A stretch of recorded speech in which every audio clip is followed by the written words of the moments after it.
ચાલો વિદ્યાર્થી મિત્રો, આજે આપણે નાણાંને લગતી એક રમત રમવાના છીએ.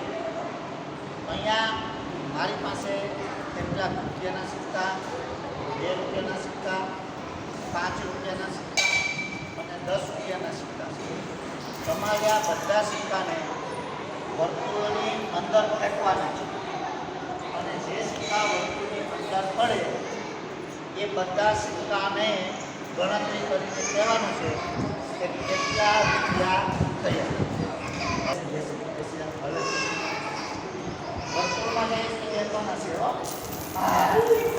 કેટલા છે ગણતો એને ગણવા દો.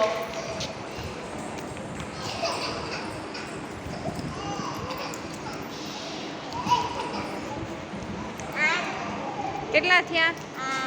8 સિક્કા. ઓકે, એમાં કેટલા રૂપિયા થયા? રૂપિયાના જ છે કે બધા?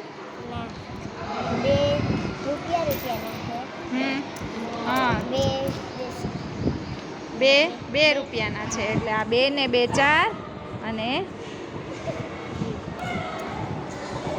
2 2 4 કેટલા રૂપિયા થાય? ગણ જોઈએ હવે કેટલા થાય.